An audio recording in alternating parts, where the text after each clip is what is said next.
So for the first activity, you have your laptops there, no? And then we will be, this is just the flow of how I plan to do my sharing. But the first thing that I'd like you to do is to go to this page of Clemson University. And then you just go to the page. On that page, you will find different kinds of e-portfolios. So what I'd like you to do is just choose one. You can do a super scroll down because I think you have 4 kinds of portfolios. So you just click on one and just go ahead and explore it. Once you click the image, it should land you to the exact site of the e-portfolio. So just choose any one. Yes, that would be good. So a group chose Melissa Mayer. And then this group chose Miss Amalfitano. So these are samples of e-portfolios that I've come across just the other night. I was trying to see the state of e-portfolios out there, and I'm quite surprised that that site, I think, has been created since 2009 or 2010. I've been doing e-portfolios, but at a more institutional level. So I have questions here for you. Once you've chosen, have all groups chosen already? You've chosen. You just simply respond to 3 questions. What artifacts did students include in their portfolio? What makes the portfolio interesting? And what makes it different from other works you have come across? Okay, these are not so hard questions. I just want you these are just meant to elicit responses and observations you have of e-portfolios. When we say artifacts, these are like evidences of their work. So what did they come up with? What did they include, or which ones did they select to be included in their e-portfolio? Okay, somebody raised a question about the word artifact. Maybe just trying to trigger on your prior knowledge of artifacts in history. So these are just evidences, okay, of their experiences as learners. Or you can click at the sidebars because there are so many things uploaded in their e-portfolios. Okay, who's ready to share any observation based on the guide questions that I gave? Any observation that you have of the portfolios or responses to the question? You're free to share. This group. Yes. No, just share your responses to the questions or your thoughts about their work. No, it's time to share to the whole group. No, it's okay. These are just okay. Say your name because I don't know your name yet. They included personal information, their presentation, their abstracts, their career, their experiences with their work. Okay. They also included extracurricular involvement. And how do you know about this? Because the web page has a sidebar, right? Yes, ma'am. And if you click on this, you can just go through all these things, all these artifacts that they have, yeah. No? How about in this group? What have you observed of the e-portfolios? Is it something new to you, or you've come across something like this, or what makes it interesting? Yeah. So, for this particular e-portfolio, we chose kasi Tyler Graham. Okay. Yeah, the one with the Down syndrome. And okay. we noticed that he used his certificates, which are attached here as photos, and also PowerPoint presentations for his courseworks. Okay. And those actually works really good, because you'll be able to dig into what he knows in the program and really examine it closely, yeah. Because these are different types. And yes. what makes it more special than the other portfolios that we saw. So this is not the first time I saw e-portfolios, okay. But what makes it interesting is he also used his personality. Okay, for you this can one. see the identity of the person. He included his wedding photos, his vacation photos, and makes him look like a real person rather than just someone. So it's not just any kind of student behind sheets of reports or somebody like with a very creative presentation such as a PowerPoint, but you get to know the person really, and maybe what kind of learner he or she is. Okay, any other observations? How about this group? Any? Okay, just go.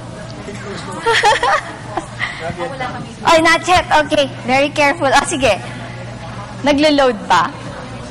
Oh, sige, Mayan. Okay, let's listen to Mayan. This portfolio, Mayan shows, who is the person again? Alex J. Peterson. Okay. She showed her resume and then the sample photos of her graphic designs. Okay, because he's a graphic artist, no? Yes, and a photographer. And a photographer. And then other competencies and her contact number, I think, or that's how included, no? There's a purpose, I guess, no? Why she put all these things in her portfolio. Other Okay. information about herself. Okay. Any more? How about the group at the back? Which portfolio did you choose? Just any? Okay.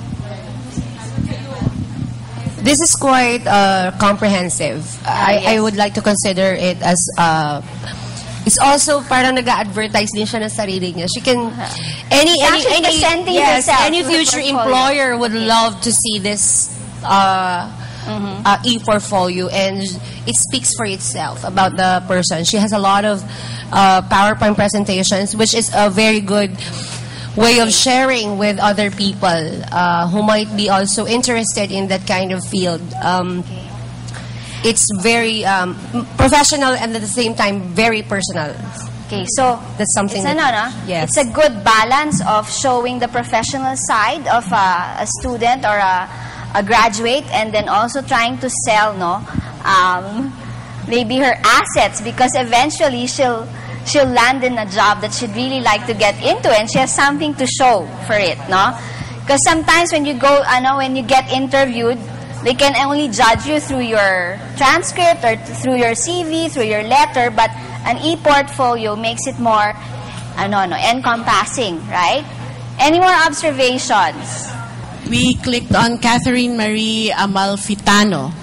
Okay. Aside from the others that she gave her personal background and what she's doing now and how she ended up in that kind of work. She's in the medical field, and she also discussed who her supervisors or trainers were. One thing that I noticed different from what they mentioned is that when it came to her research, you have to ask her permission before you can gain access. Access, no? So there are access levels. It's possible to have access levels in portfolios, okay? And that can happen depending on the platform. So all these types of portfolios, of course, because it's electronic, it's mounted on a certain platform, no? But it's pretty much the same as how we would describe a portfolio. It's a collection of work developed across varied contexts over time. The portfolio can advance learning by providing students and faculty actually with a way to organize, archive, and display pieces of work. Now, the electronic format allows you to have that kind of sharing. Because sometimes when students submit their works or their best works, one way to showcase that is to have maybe a one-day conference or like a showcase of all these best works, no? But then sometimes it can be just one way. It can be just the professor looking into the work of the student, and that's it, no? An electronic format of a portfolio will allow that kind of feedback from peers. And then it's not only your peers, I'm sure you'd have relatives, no? Looking forward to learning more about you as a professional or as a student. Now, most people are familiar with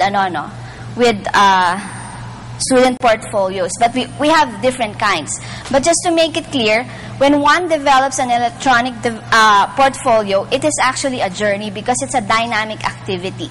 Okay, it's not just a matter of, you know, submitting one work at a time. It's actually selecting, no, and trying to maybe sit down and reflect on one's work and see whether it's something that's worth putting out there. Because once you mount something online and through an electronic format, then you have a major accountability because it's your work.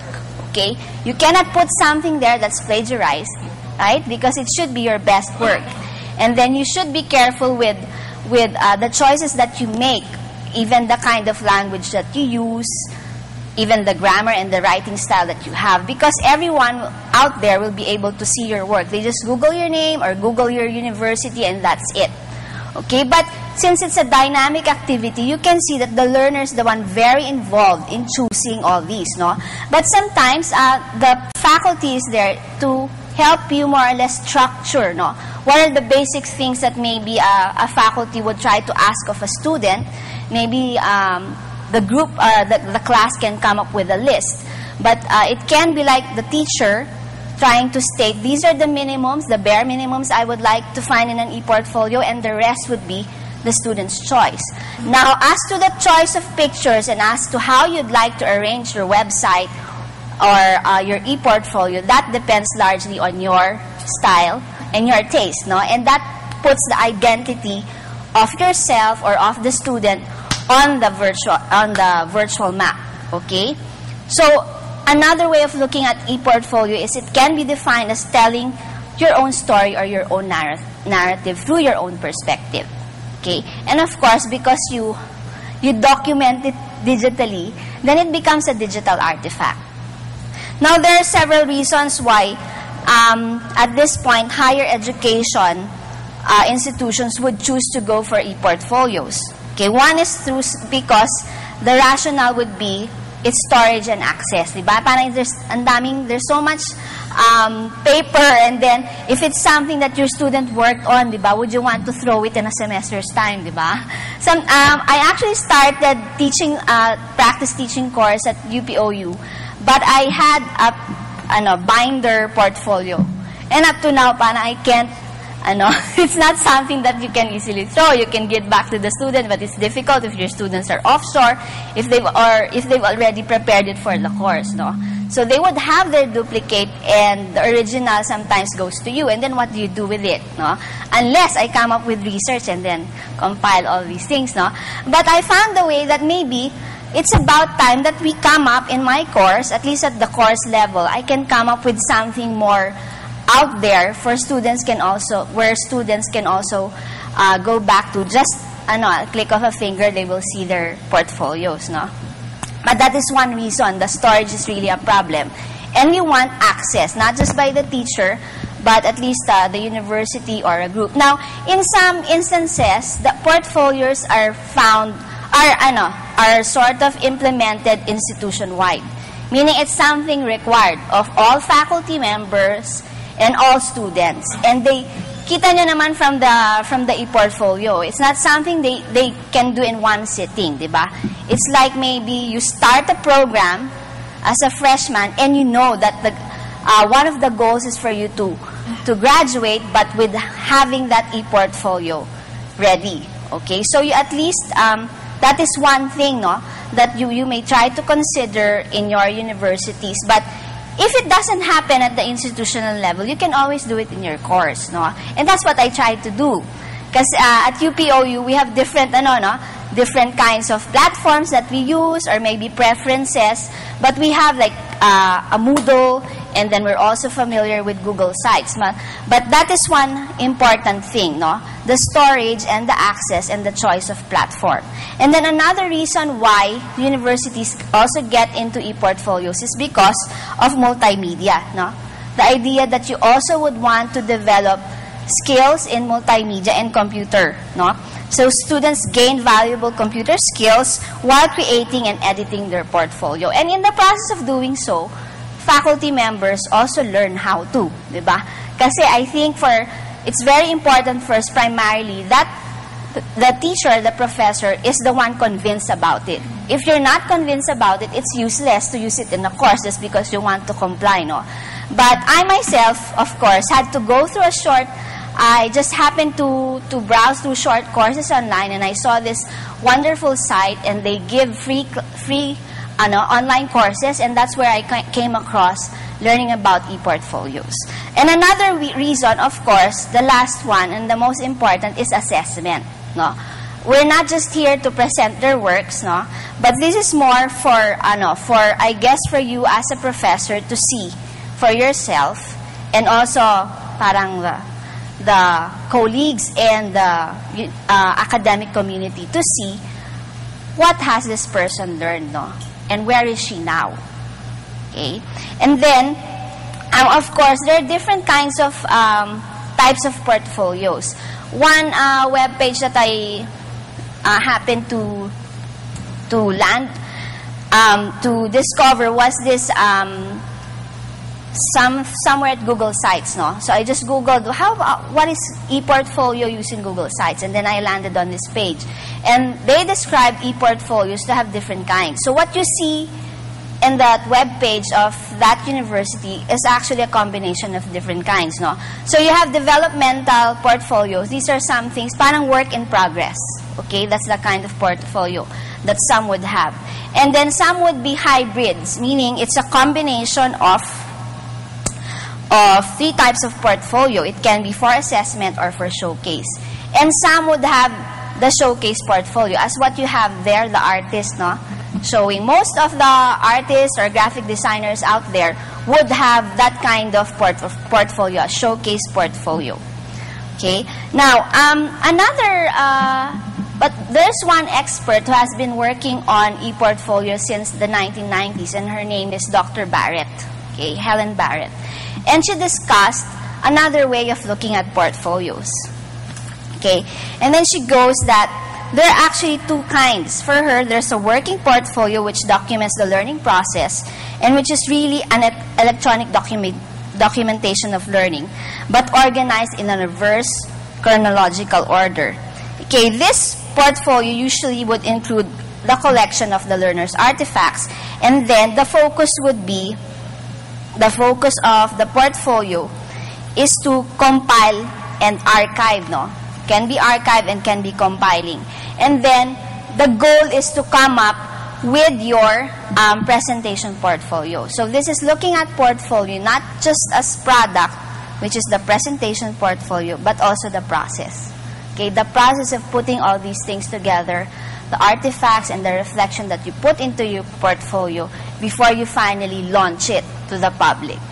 Okay, so those are two interesting views. Now, if you Google her, you'd find very interesting. She has a recent paper wherein she was able to critically review her past works on e-portfolio, and she was able to come up with a very intelligent academic paper, and it's interesting to read. So I put it there in your helpful links, no, somewhere here.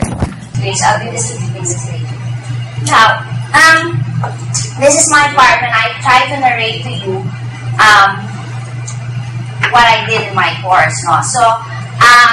So it was my first time to teach at a higher education university, and then online, no. And then what was given to me was Eduk 280. That's practicum in teaching course, no. And well, I have with me a wealth of experience because I've been teaching grade schoolers for over 20 years, no. And in fact, one of the reasons why I wanted to get into higher education was to share that experiences and that knowledge with fellow teachers, no. It was a very satisfying experience for me to do teacher training. And this time, when it's in a university, you have courses, no. So what's a better way to reach out to teachers? And then when this course was given to me, I thought, by this time, di ba, when it's practice teaching, they're just supposed to do their teaching, di ba? And then what do you make out of your course? No, what's the purpose? Of course, you're there to guide them, to mentor them, to be around whenever they have problems. But most students that I have in this practice teaching course are already teachers. Okay, so you have public school teachers have been teaching for a few years already. There are some who are based offshore, no, and they need that license to teach, but they've been teaching for a length of time. And then I would have a small population who are just beginning teachers. No, they have like different bachelor's degree, and then they enroll at UPOU and they want to teach. No, so but that's a very small population. The biggest population that I have in my course would be teachers already. Okay, so I think one of the reasons why I thought of a portfolio work and requirement for the class is because I think they have much more to share, actually, as people and as teachers, diba? And it's just a matter of maybe helping them make sense of all these experiences and bring it out in the open, and maybe have that kind of sharing with fellow teachers, no? But of course, we had to go through different ways of looking at how can they do their practice teaching. So in the laptops, you would have a tab there that would say Eduk 280. Okay? Yeah. So you can just so I've been doing the portfolio work, but of course, because I wanted them to get into doing e-portfolios, as an added maybe imprint on them that they are online students and they have really much to share out there. So I had to devise my course in such a way that they are predisposed to saying yes to doing an e-portfolio. So in my course, you actually had an option. You can do your ordinary portfolio. I mean, it's not a problem with me. I mean, I would have same basis of grades. And then you would have an e-portfolio version. But what I tried to do was, instead of just giving them, just the paper kind of course guide, I made a course site in Google Site so that they would be comfortable in that platform through which they can actually create their e-portfolios. Now, why Google Sites? Kasi, why do you think Google Site? What's with Google? It's free, di ba? So no worries about that. And then it's seamless, meaning you can have documents saved in your Google Drive, and then you put it in your Google Site, and that would be your e-portfolio, no? But as you can see there are sidebars. I have to point out to you that, can you click on teaching options? Okay. That I always had to, I was very excited of doing an e-portfolio, but I had to remind myself that there has to be some teaching going on. This is not just me playing around with the e-portfolio. I have a teaching function, but I had to redefine it, okay, in a different way, because it's not like a face-to-face practice teaching course. It's online. So as you see there, first I had to give them teaching options. No, some can be assistant teachers. Those are college teachers who do not have plans of teaching at the grade school may go for teacher training sessions, but for secondary level teachers. These are usually students who are under the MAED Social Studies program. Okay, so some of them are teaching at the higher ed and they have this Eduk 280. So they can run a professional development course or teacher training. And then you can see there that there's also an option where they can teach after school. No? So for example, if they're pretty much a teacher with a full load, diba? Para I cannot just credit their current teaching load. They have to find a way to be able to do some kind of teaching and a different kind of teaching from the usual teaching that they have to do. So an after-school group instruction is one possibility, no? And then I think for some, especially for the very new students, those who have zero teaching experience, I really tell them you have to go for assistant teaching. Okay, kasi there's a bigger accountability, no? So I said, and assistant teaching is still actually teaching, no? It's just that there's a different purpose behind how you do things in the classroom. But these are the teaching options, no? Now, I had to put all of these at Google Site because I'd like them to click and see that it's actually possible to put something like a written course guide, it's possible to have an online version. In an online version, there's so much possibilities, no? There are other things that you can put in Google's site, and then later on, if you actually try to do your e-portfolio, it's as simple as going to Google Sites and creating your e-portfolio. Okay? So, of course, the choice had to, there has to be some consideration why do e-portfolios. And one of, I always try to think, na when you do something in your class, but this usually comes later, sometimes you have to do it, and as you're doing things with your students, you realize that there's a reason, why this e-portfolio is actually working. You're smiling. Diba? Sometimes you just want to try it. And then, of course, I realized, parang it has something to do with the nature of the subject matter. It has something to do with the nature of the learner, and has something to do with the nature of learning. Okay? So why do e-portfolios? Because for one thing, this is one of the things I'd like them to reflect on. And that is practically the nature of the course. Practice teaching, because it's more about them going through the cycle of reflective practice.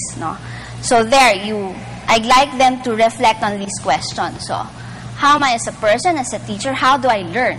What are my key learning experiences? What evidences do I have of learning how to teach? And what other evidences can I gather about my teaching? Okay. What meanings do I make out of these evidences? And how are all these connected to my evolving or ongoing teaching practice? So that is one of those. Of course, it's hard to just put it down in your course guide. These are some kind of hidden curriculum that you have in your course, because there are things that you'd really like to get out of your students. But these are like questions I'd like for students to raise while they're doing their practice teaching. Now, and of course, why through e-portfolio? Because I think they would have more choice and ownership of what they'd like to do and to put out there. And then, there's a reason also in terms of flexibility and in presenting and sharing about oneself. And I like for them to have opportunities to share with each other, because they get to part of the course activity would be for them to look at somebody else's portfolio. And then there's of course greater responsibility, as I've mentioned earlier. And lastly, it's really about building your online identity, not only as a teacher but as a professional and a lifelong learner. Okay? So, now what is the nature of learning? I think in this course, the nature of learning is not anymore finding out, what are the theories of learning, because those are the things that they've gathered already, through the other courses.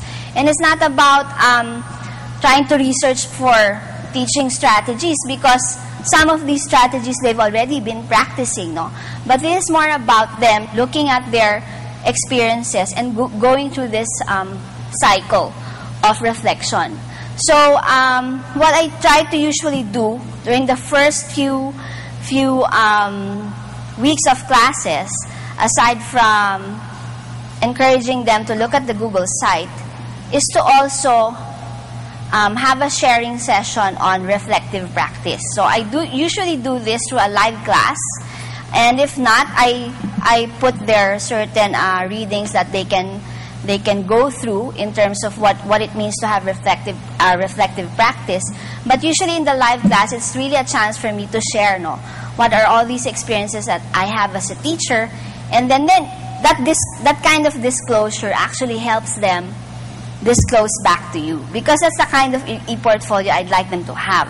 So in this kind of reflection, so usually I give examples from my own experiences as a teacher, and I say to them, through this cycle, it's really about you describing certain instances in your teaching that are very important to you, and then, of course, your thoughts and feelings about certain teaching moments or teaching instances. And then it's always asking, what was good about what I did or what was wrong, diba? Kasi as teachers, we do make a lot of mistakes, It's just that we have to have that acknowledgement or recognition that that's part of your learning as a teacher, no? And part of those mistakes would be, and your bad experiences would be, of course, your very inspiring experiences as you go through your teaching, no? And then, of course, it's about you trying to make sense of the situation. So I think there was one student I had in practice teaching, and I also happened to do face-to-face classes. She really wanted to see me face-to-face, no? Kahit online class, ako online student, because I've been reading her journals, no? Because that's part of the e-portfolio, no? The journals that I wanted them to have and put it out there, because that is automatic reflection already when you do your journal. And then she really wanted to see me face-to-face, and she had to tell me this was her experience in the school. Tapos naiyak talaga siya, di ba? So those are key things that I had to be sensitive to in my class, because no matter how we say it's online, no, when you do practice teaching, there are moments when a teacher would really need something face-to-face. And it's just good that I still tried to set up face-to-face sessions, because there are things that perhaps this person can only say face-to-face and then with her fellow classmates, no? But it was like in the middle of, I was recording the class, and then it was live, and then the other classmates could see it. But when I saw that she was already, she was becoming very sensitive, at alam ko maiyak na siya, she was in the verge of crying, I had to turn off the video kasi parang it's too much to be recorded, di ba? And for other classmates to see. But, these are things that, that is part of your cycle, no? Of trying to reflect on your experiences. And I think it's important that teachers be able to do that. And if they cannot, it's not something you can just write in your journal, di ba? Na all the details are there, no? But I think it was helpful for her. And it's also my way of finding out how she is, no, through that journal writing. So when I say na, okay, perhaps I should set up face-to-face session, then it was a very, a captive moment for me to be able to help her. And the other classmates were there. There were just four of us, and then they were able to give suggestions to the teachers, no? Now, that is a common experience even in residential, di ba? Residential practice teaching, di ba? Most of the time, your supervising teacher or cooperating teacher is not there.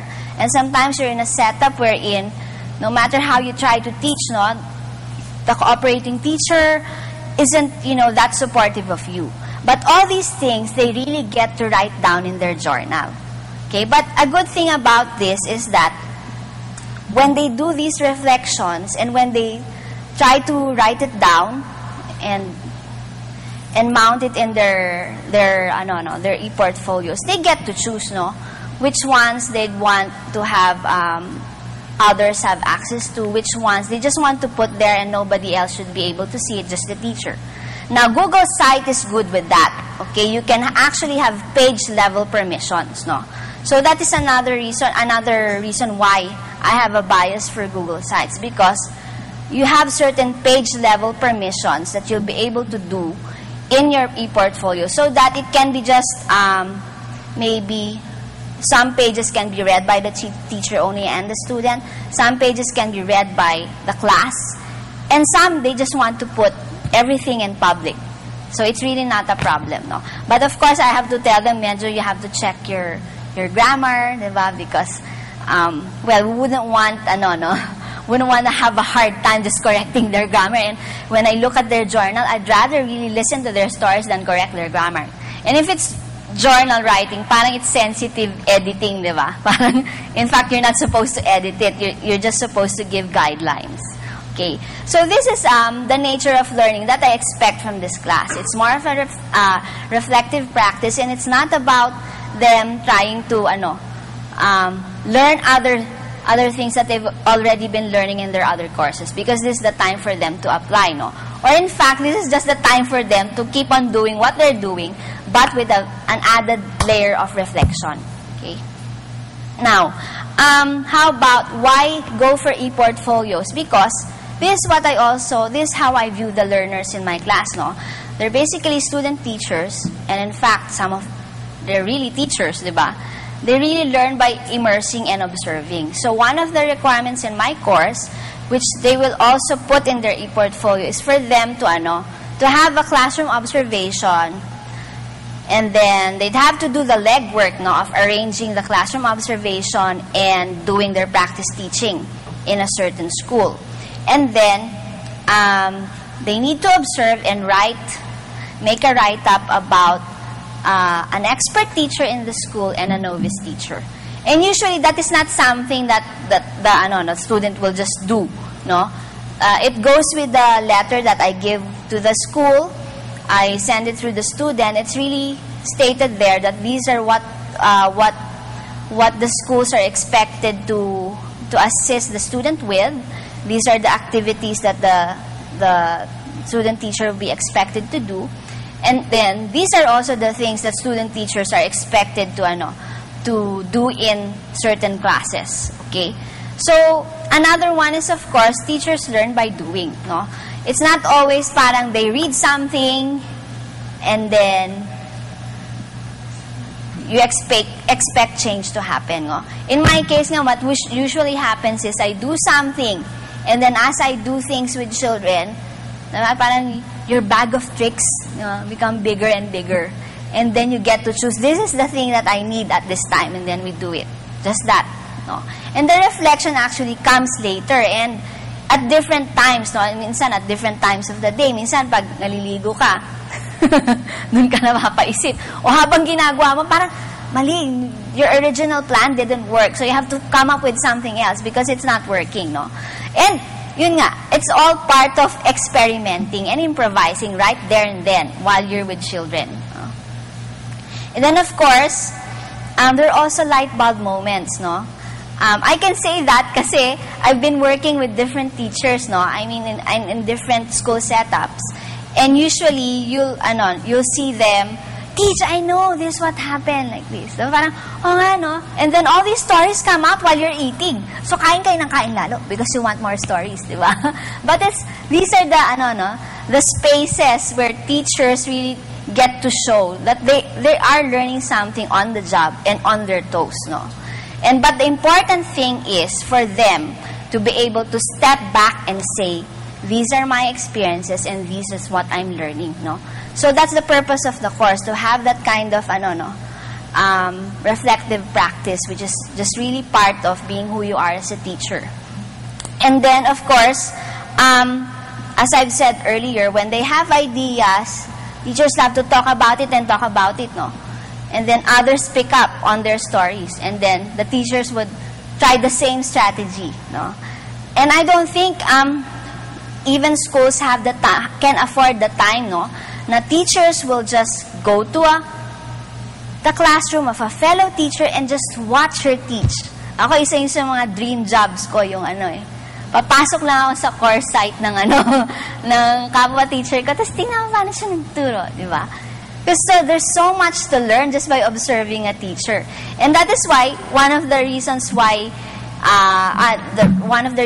they have to go through this assignment of observing an expert and novice teacher. So they get that the hang of it, that it's really okay to be observed, and it's really okay to also observe. No, it's like something more collaborative that you can do in certain schools. No, and of course because teachers learn through inspiration. No, and they get inspired through stories and things that they do.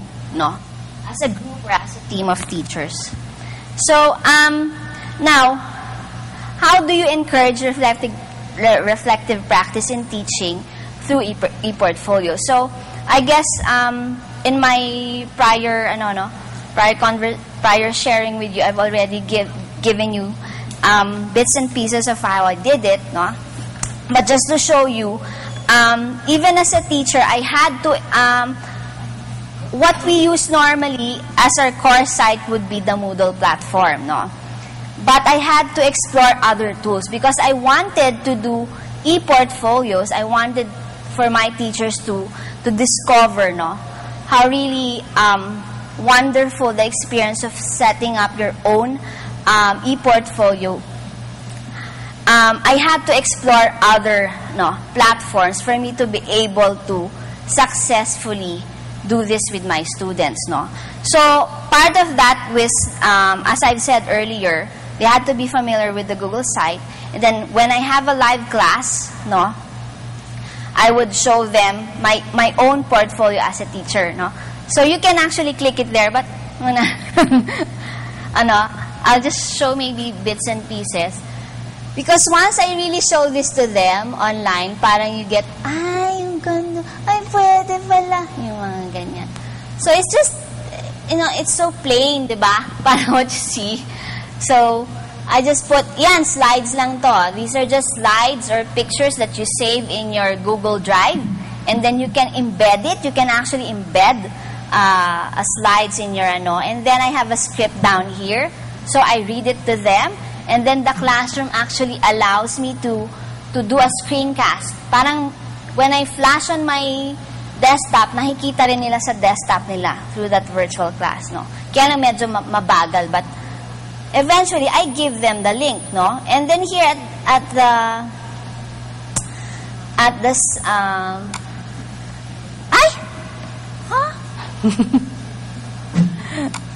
Kaputol. But anyway, it's really me having to disclose first, diba, who I am really as a teacher. And still, at my age, still learning how to teach, diba? So that is one thing that I really intentionally do, I share it to them, but I only share portions kasi I don't want them to feel that they have to do the same thing, or do it the same way, diba? Okay? Anyway, okay lang siguro. So that's one, And then of course, now if I don't have if a student doesn't attend the live class, I can just put the link, of my e-portfolio, and I can actually embed it also in my course site. So sometimes at Moodle, when you open the course site, there's a really big space. You can embed a PowerPoint there showing parts and portions of a student's e-portfolio. So the link is just there. And then I would also post different video tutorials, of how to use Google Sites, how to do this and how to do that. Because it's really amazing when you go to YouTube. Ang daming mga recorded versions on this is how to, you click on this, you open this, and lahat na. Tunan mo na talaga lahat how to do it just by watching a video. So I had to make that available. So I also had to go through that, parang choosing which video on Google Sites which would help, best help my students go for an e-portfolio. Now, I also had, these activities I had to set up during the first month of my classes, because I have to remember, this is not a course on e-portfolio. It is a course on practice teaching, and they have to do their teaching still, I'm just lucky that most of them are, already teachers, But it's like I have to remind myself that I cannot eat up their time just teaching them how to mount their artifacts online. A big part of that is really going through your teaching and choosing, and selecting which artifacts you would want to put in your e-portfolio. So yun lang yun. Okay? So and of course, I still have sessions when at least a discussion forum when they try to come up with sort of problem solutions, So if like a student teacher came across this problem in class, she would put it at the forum, and then classmates would respond to it, Because these are the little things that we should be able to help, students with. And then you would also encourage other teachers to give advice to students when it comes to teaching in the class. Okay. And then this is how the live class looks like inside, So it's a live classroom, parang web streaming. I have a PowerPoint, and then I present my experiences, and then this is where they chat and respond. Okay, so that's one way of at least bringing some kind of presence in class, and that it's something optional. It's not something I force them to do. And I always say there, this is the time allotted. You're free to join. If not, you can always access the recording. And if you're not able to join us, these are the certain activities you can do. Okay, if you while you're doing or working on your portfolio. So that's how we do things, no? Now, what I gave you are just, something out of my experiences, diba? It's just like a narrative of how I try to do it in my class. Now, this is one of the common things that I've found in the resources in terms of how students actually go through coming up with their e-portfolio. So it's just a collect, select, and then they reflect, they connect, and then they do that. So that's just like a cycle of doing the e-portfolio. Okay? And the links are also here for you. Now, of course, the reason why we're doing this e-portfolio is to have that, measurement of their learning. Okay? So, at any time, you can actually go back to that Google Sites, no? You can just put EdUp 280, Practice Teaching, UPOU. Lalabas na yan dyan. And then you can always look at the portfolios made by my students, no? So, there. So, just to end my session, just a few words for you. Okay?